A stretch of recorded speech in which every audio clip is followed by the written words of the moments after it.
오늘 우리에게 주시는 말씀은 우리 마태복음 11장 28절에서 30절의 말씀입니다. 수고하고 무거운 짐진 자들아 다 내게로 오라. 내가 너희를 쉬게 하리라. 나는 마음이 온유하고 겸손하니 나의 멍에를 메고 내게 배우라. 그리하면 너희 마음이 쉼을 얻으리니 이는 내 멍에는 쉽고 내 짐은 가벼움이라 하시니라. 아멘. 네, 할렐루야. 네, 금요일에 잘 나오셨습니다. 우리 자녀들의 방학이 시작이 되었습니다. 지역마다 조금씩 차이는 있지만 아마 거의 오늘부터 모든 지역이 다 방학을 시작한 걸로 알고 있습니다. 우리 아이들이 방학을 하는 이 여름은 그 휴가의 계절이기도 하죠. 한국과 미국 동일하게 이 날씨가 더워지고 야외 활동이 늘어나는 이 여름 시즌이 특별히 아이들의 방학이 길기 때문에 휴가를 가기 아주 적격인 그러한 계절이 시작이 되었습니다. 그런데 요즘 좀 날씨가 좀 이상하죠. 아침에 굉장히 쌀쌀하고 또 밤낮으로 쌀쌀하고 또 낮에는 급격 기온이 오르는 일교차가 굉장히 심한 계절입니다. 여러분 특별히 감기 걸리지 않도록, 이 일교차가 심할 때 면역력이 떨어진다 그럽니다. 그래서 항상 따뜻한 옷을 준비하셔서 감기 걸리지 않도록 그렇게 주의하시기를 바랍니다. 오래전에 한국에서 이런 광고 문구를 들은 적이 있습니다. 어떤 문구였냐면 열심히 일한 당신 떠나라 라는 그 문구였어요. 제가 기억하기로는 그 신용카드 회사에서 내건 그 슬로건의 광고로 기억이 됩니다. 그런데 제가 이 말씀을 준비하다가 갑자기 이 문구가 생각이 나면서 정말 그렇다라는 생각을 했습니다. 열심히 수고하고 분주히 살아가고 또 우리 삶의 현장에서 일터에서 열심히 살았으니까 이제 잠깐 쉴 때도 우리에게 필요한 것이 당연한 것이지라는 생각이 들더라고요. 우리는 때로 이 쉼을 가져야 합니다. 여러분, 우리 인간은 기계가 아니기 때문에 적당한 쉼이 없으면 계속해서 이 삶을 살아갈 수가 없습니다. 그래서 쉼 없이 일만 하게 되면 비록 몸은 직장이나 또 일터나 가정에 있지만 실제로 그 효율이 나지 않는 일을 하게 되는 거죠. 거의 쓸데없는, 거의 가면 사고만 치는 그런 이제 상태가 되는 것입니다. 쉼이 없이 계속 살아가게 되면 우리의 몸과 마음이 지치게 되고 능률이 오르지 않고 효율이 오르지 않습니다. 이처럼 인간은 쉼을 반드시 필요로 합니다. 쉬어야만 일도 더 효과적으로 또 공부도 더 효율적으로 할 수 있는 거죠. 고시 공부하는 친구들 밤낮 공부만 하나요? 그렇지 않습니다. 잠깐씩 쉬어야 또 공부할 수 있는 힘이 나는 것이죠. 그렇다면 왜 여러분 우리 인간은 이처럼 쉼을 가져야 될 필요가 있을까요? 그 이유는 하나님께서 그렇게 만드셨기 때문에 그렇습니다. 하나님께서 6일 동안 온 세상을 만드시고 또한 우리 인간을 창조하신 후에 일곱째 날에는 안식하셨다고 말씀하죠. 우리 창세기 2장 2절입니다. 하나님이 그가 하시던 일을 일곱째 날에 마치시니 그가 하시던 모든 일을 그치고 일곱째 날에 안식하시니라. 주님은, 우리 하나님은 이 세상 모든 만물들을 아름답게 만드시고 또 우리를 지으신 후에 쉬셨습니다. 그러므로 하나님의 그 형상을 따라 지음받은 우리 역시 쉬어야 하는 것은 당연한 것이죠. 또한 인간이 쉼을 필요로 한 존재라는 사실은 우리가 매일 밤에 이미 경험하고 있는 바이죠. 여러분, 하룻밤을 정말 꿀잠을 자고 단잠을 자면 그 다음날 다시 일하고 다시 달려갈 힘이 생기는 것입니다. 그런데 만약에 하룻밤을 꼬박 지새우고 잠을 제대로 이루지 못했다면 그 다음 날은 하루 종일, 때로는 그 여파가 일주일까지도 가기도 하죠. 몸이 여기저기가 쑤시고 컨디션이 제대로 나오지 않습니다. 여러분, 우리가 잠을 자지 않고 쉬지 않으면 우리의 온전한 삶을, 정상적인 삶을 살아갈 수가 없는 것이죠. 그러므로 반드시 쉼이 필요합니다. 그런데 우리의 육체의 이 쉼이 필요하듯이 정신적인 또 쉼도 마찬가지로 필요합니다. 그래서 생각하는 것을 멈추고 무언가를 이렇게 보고 듣고 하는 것들을 멈추는 이 쉼이 필요하다는 것입니다. 요즘처럼 이 스마트 기기가 계속 보급이 많이 되고 언제 어디서든지 많은 사람들과 소통하고 연락할 수 있는 시대이다 보니 요즘 사람들이 이 마음이 생각이 쉬지를 못한다고 합니다. 너무 연락을 해대고 또 조금만 틈이 나면 유튜브 들여다보고 영상을 들여다보니까 이 생각이 마음이 쉬지를 못한다고 해요. 그러므로 때로는 여러분 읽는 것, 보는 것을 멈추고 이 여러분 가지고 있는 스마트폰이나 이 태블릿을 다 전원을 끄고 밖에 나가서 하늘을 보고 풀과 꽃과 나무를 볼 필요가 있다는 것이죠. 그렇게 해야 우리의 마음이 쉬는 것입니다. 이처럼 몸 그리고 마음이 쉬어야 하는 것은 우리의 인간에게 필수적인 요소입니다. 반드시 쉬어야 됩니다. 그런데 오늘 본문에서 예수님 역시 우리에게 그 쉼이 필요하다라고 지금 말씀하고 계십니다. 자, 오늘 본문을 가보겠습니다. 우리 28절입니다. 같이 한번 읽어보도록 하겠습니다. 시작. 수고하고 무거운 짐진 자들아 다 내게로 오라. 내가 너희를 쉬게 하리라. 내게로 오라. 내게로 오라. 내가 너희를 쉬게 하리라. 예수님은 무거운 인생의 짐을 지고 사는 우리를 향해서 나에게 와서 쉬어라 라고 지금 말씀하고 계십니다. 여러분, 이 예수님의 이 부르심에 대해서 많은 신학자들과 목회자들이 한 목소리로 이야기하는 것은 이것은 복음으로의 초청, 구원으로의 초청이라 라고 이렇게 해석을 하고 적용을 합니다. 그래서 믿지 않는 자들, 아직 구원받지 못하는 자들, 죄의 무거운 그 짐을 지고 가는 인생들을 향해서 그 고단한 죄의 짐을 내려놓고 주님이 주시는 참된 쉼으로, 안식으로 나오라고 초청하는 것이죠. 이것이 본문의 아주 일반적인 해석입니다. 그런데 예수님의 이 초청, 내가 너희를 쉬게 하리라, 내게로 오라 라고 이렇게 말씀하시는 이 예수님의 초청, 이 부르심은 오늘 우리 믿는 자들에게도 동일하게 주어진, 동일하게 들려주신 말씀이란 사실도 여러분 우리가 생각해 보아야 합니다. 단순히 믿지 않는 자들, 복음이 필요한 자들을 부르시는 메시지로만 우리가 볼 수 없다는 것이죠. 그래서 이 밤에 여러분과 함께 우리를 내게로 와서 쉬어라 라고 이렇게 쉼의 자리로 부르시는 주님의 그 부르심의 의미가 무엇인지 여러분과 이 시간 함께 생각해 보면서 이 휴식의 계절, 여행의 계절을 우리가 어떻게 보낼지 함께 생각해 보고자 합니다. 자, 첫 번째로 예수님의 부르심의 의미는 주님께로 가는 것이 진정한 쉼이라는 것입니다. 주님께로 가는 것이 진정한 쉼이다. 28절 제가 다시 읽겠습니다. 수고하고 무거운 짐진 자들아 다 내게로 오라. 내가 너희를 쉬게 하리라. 내게로 오라. 누구에게로 오라고 하십니까? 예수님께로. 우리 주님께로 오라는 것이죠. 예수님은 수고하고 무거운 짐진 자들이 쉴 수 있는 것은 주님께로 올 때에만 가능하다라고 말씀하시는 것입니다. 우리가 주님께로 가면 쉬는 것이죠. 사랑하는 여러분, 우리가 정말 잘 쉴 수 있는 비결은 예수님께 가는 것입니다.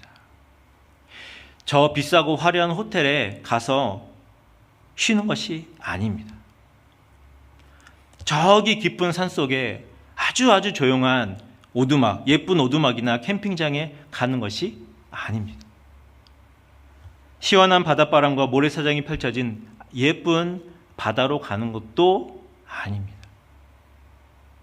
우리가 정말 잘 쉴 수 있는 비결은 예수님께로 갈 때에만 비로소 우리는 쉼을 누리는 것이죠. 그렇다고 해서 제가 휴가나 여행을 반대한다고 생각하지 마십시오.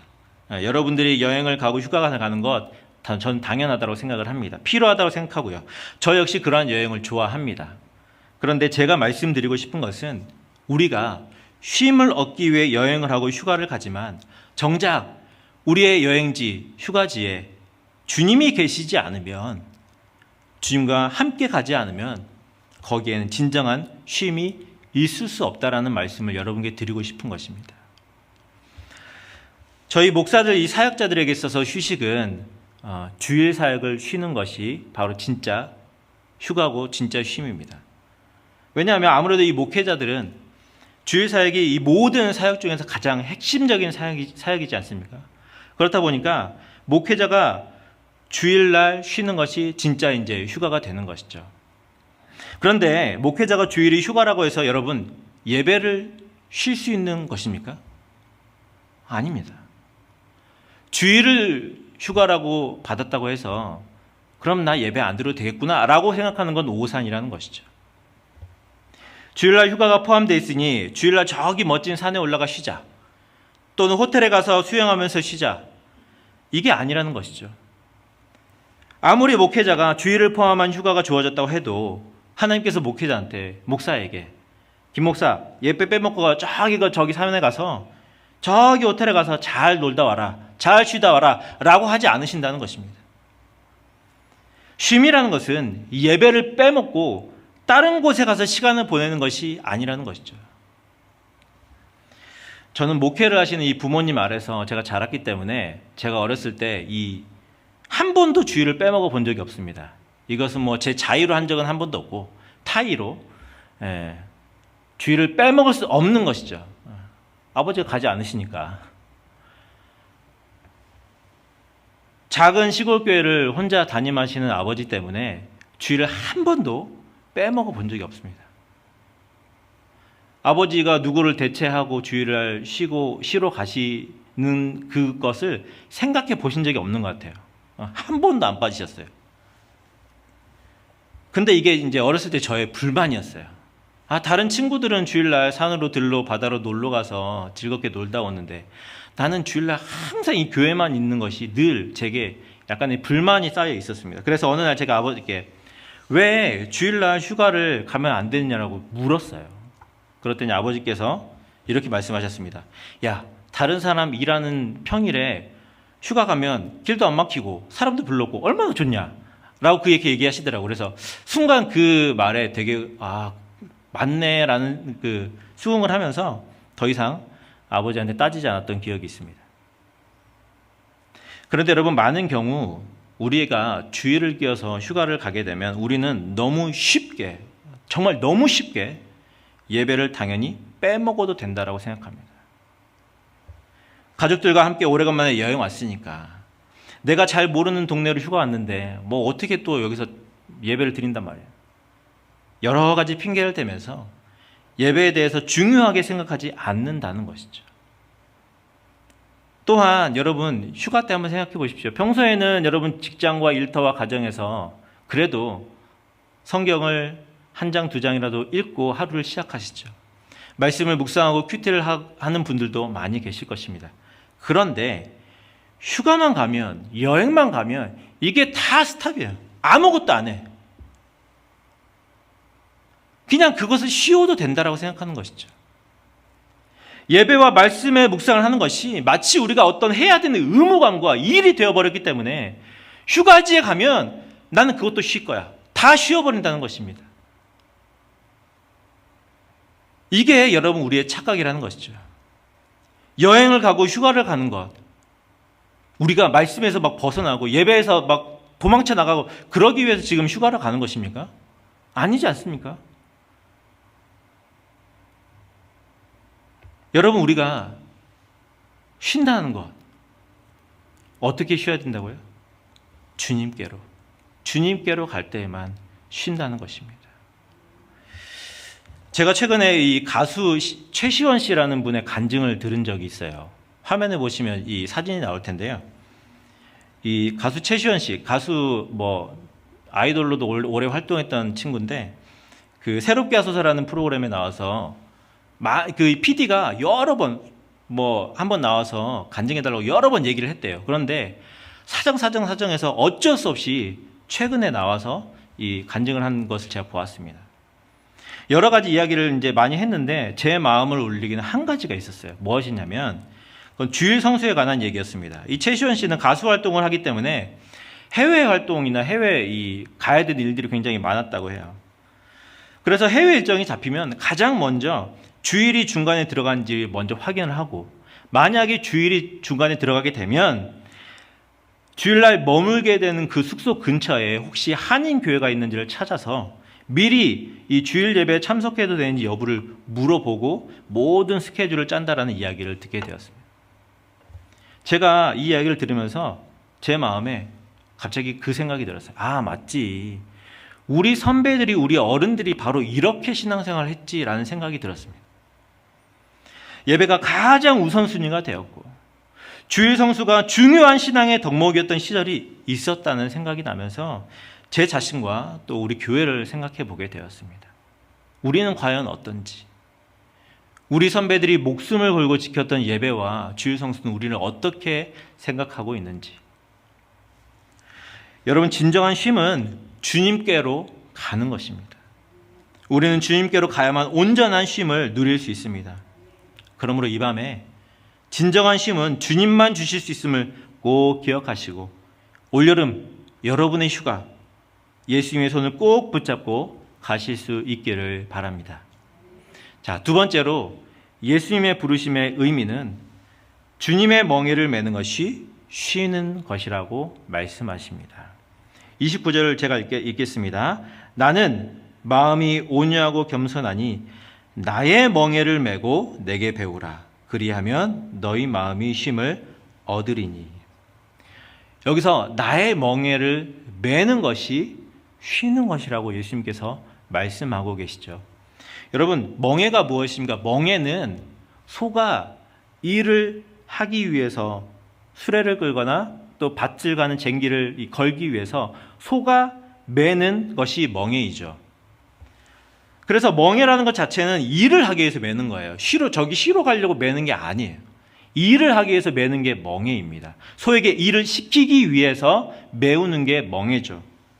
야, 그런데 어떻게 이 멍에를 매는 것이 쉼이 될 수 있겠습니까? 이게 도대체 무슨 말이죠? 일을 시키기 위해서 매는 멍에가 쉬는 거다? 뭔가 말이 앞뒤가 안 맞지 않습니까? 여러분, 사진을 보시면 이 예수님 당시 이스라엘 지역에서 멍에는요, 반드시 2마리의 소가 함께 매도록 했다고 합니다.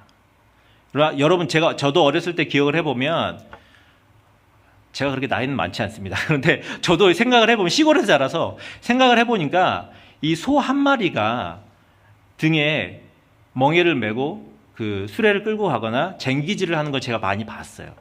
근데 2마리가 끄는 건 저도 잘 못 봤거든요. 그런데 여러분, 이스라엘에서는 반드시 2마리의 소가 멍에를 함께 매도록 했다는 거예요. 그런데 이때 이 2마리의 소를 짝지을 때 한 마리는 경험이 없는 어린 소가 한 마리가 있고요. 그리고 또 한 마리는 경험이 많은, 나이 많은 소를 함께 이렇게 짝지운다고 합니다. 그래서 어린 소가 천방지축으로 자기 마음대로 가려고 하면 나이 많고 경험 많은 소가 딱 버티고 서서 못 가게, 그리고 어린 소가 올바르게 갈 수 있도록 도와준다는 것이죠. 이게 이 2마리를 함께 묶는 이유입니다. 여러분, 바로 이것입니다. 예수님께서 나의 멍에를 매면 쉼을 얻을 것이라는 이 말은 내가 너와 함께 멍에를 메어줄 테니까 걱정하지 말라는 말씀입니다. 내가 옆에서 네가 갈 길을 알려주고 혹시 어떤 문제를 만나고 어떤 돌부리를 만나게 되면 그것을 넘어갈 수 있도록 도와줄 테니까 걱정하지 말라라고 지금 말씀하시는 것입니다. 사랑하는 여러분, 우리가 주일에 예배로 나오는 것, 이 주일날 아침에 일찍 일어나서 봉사하기 위해서 성가대로 또 여러 모양으로 봉사하기 위해서 일찍 나오면서 여러분, 혹시 이것이 나에게 멍에처럼 느껴질 때가 있지 않습니까? 그리스도인이라는 타이틀을 가지고 때로는 교회에서 지어진 그 직분이 우리에게 멍에처럼 느껴질 때가 있지 않습니까? 그래서 예배로 나오는 발걸음이 전혀 가볍지 않고 전혀 기쁘지 않고 마치 도살장에 끌려간 소처럼 그렇게 터벅터벅 예배로 나오는 우리의 모습이 있지 않습니까? 여러분, 우리가 왜 이럴까요? 왜 예배로 나오면서 왜 이런 모습으로 우리가 나오는 것일까요? 이 2마리의 소의 비유가 여기에 적용이 되죠. 우리가 주님과 함께 이 멍에를 지지 않기 때문에 그렇습니다. 제가 한 번은 대학생 때 이 여름 수련회가 너무 가기 싫었던 적이 한 번 있었어요. 진짜 너무너무 가기 싫었어요. 제가 여름 수련회 가려고, 여름 수련회가 이제 날짜가 정해지고 옆에서 사람들이 많이 이제 가자고 하는데, 가만히 수련회를 떠올렸더니, 여러분 생각해 보니까 일단은 너무 스케줄이 꽉 차 있죠. 생각을 딱 했더니 너무 바빠, 너무 힘들고 일이 많아. 그 생각이 딱 들면서 벌써 답답해지더라고요. 그리고 밥 한 번 먹기가 왜 그렇게 힘든 건지. 무슨 요절을 안 외우면 밥을 안 줘요. 나만 안 외우면 나만 안 주면 좋은데, 나랑 같이 좋아하고 있는 애들, 얘도 다 못 먹어. 나 때문에. 그러니까 어쩔 수 없이 또 요절을 외워서 밥을 먹어야 되고.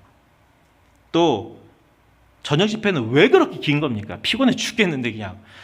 전우사님, 목사님은 왜 이렇게 저녁 예배 말씀을 오래 하시는지 그게 너무 싫었고, 또 예배 끝나고 나서 기도는 왜 그렇게 오래 하는지 그런 거 하나하나가 머릿속에 막 떠올려지면서, 이번에 여름새 진짜 가지 말아야 되겠다. 갑자기 그 생각이 확 나면서 이번에 무슨 수를 써서라도 내가 안 간다라는 각오를 가지고 정말 가기 싫은 마음에 그렇게 딱 버티고 있었어요.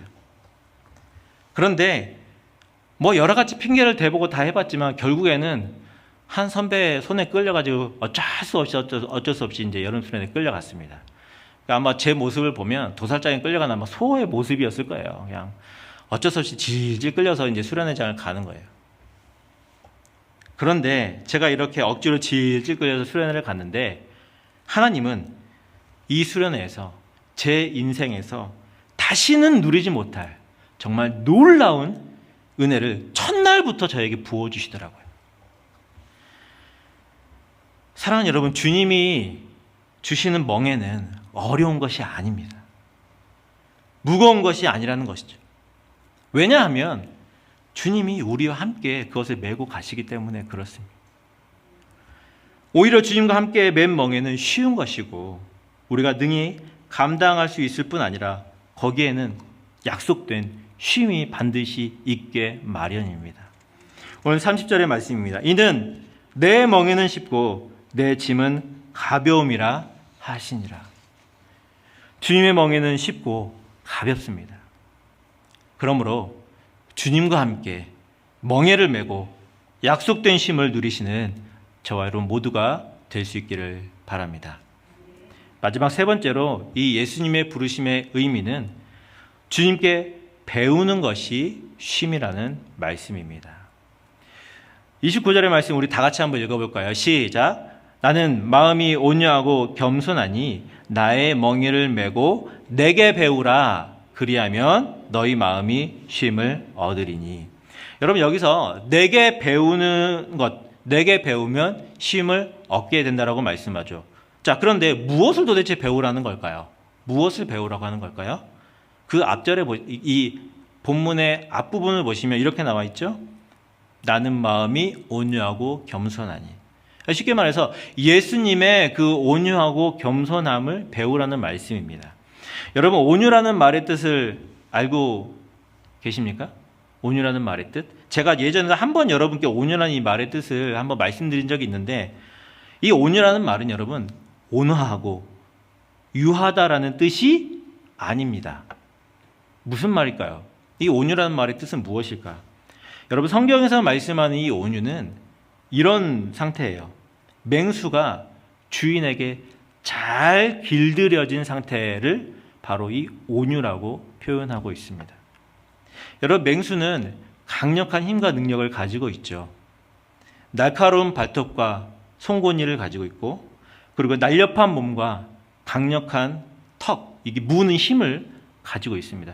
이것을 가지고 이 맹수가 동물의 세계에서 왕으로 날리는 것이죠. 그런데 이 힘과 능력이 내 멋대로 함부로 사용되지 않고 주인의 뜻에 따라서 모든 것이 컨트롤되는 그 상태, 그것이 바로 온유라는 말입니다. 여러분 또 겸손이라는 말이 있죠. 겸손이라는 말은 무슨 말일까요? 자신을 상대보다 낮추고 상대방을 배려하는 것이 겸손일까요? 아닙니다.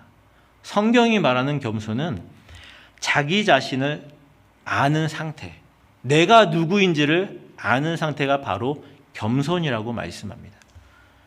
자신이 누구인지, 자신이 어떤 존재인지 아는 것, 그리고 그것을 겸허히 인정하고 받아들이는 것이 바로 겸손이라고 성경은 말씀하죠.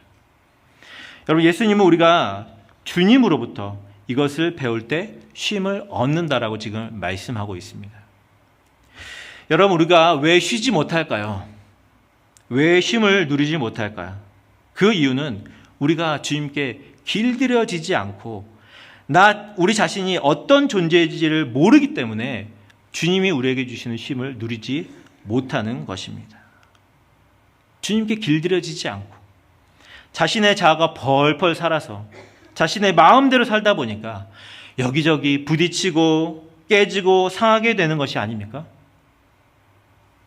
또한 내가 누구인지, 내가 어떤 존재인지를 모르고 겸손히 그것을 인정하지 않으니까 자꾸 사람들과 갈등 속에서 오히려 자존감은 더 떨어지고 자신감은 더 떨어지고 결국 모든 것들이 무너져 내리는 것, 바로 그것이 우리의 모습 아닙니까?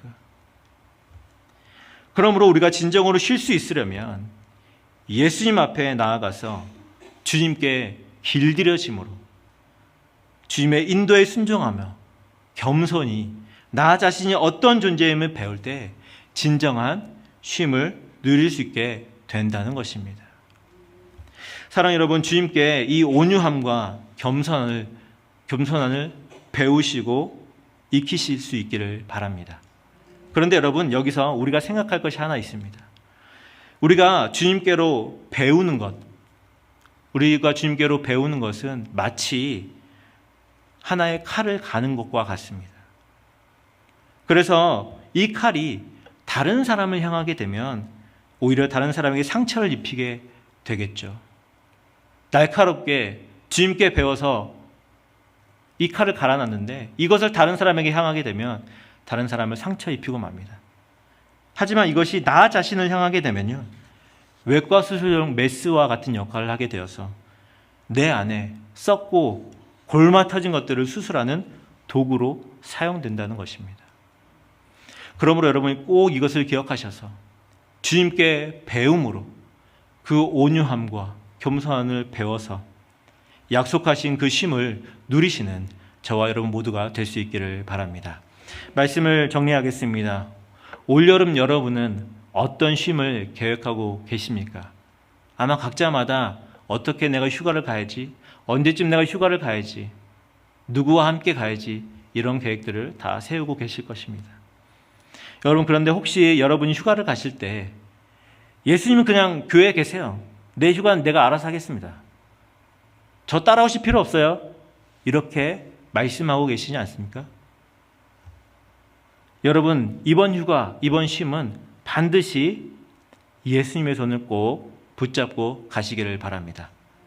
휴가지에서 주일을 맞이하신다면 반드시 가까운 교회나 또 혹은 정말 못 찾겠으면 여러분 온라인 예배 있잖아요.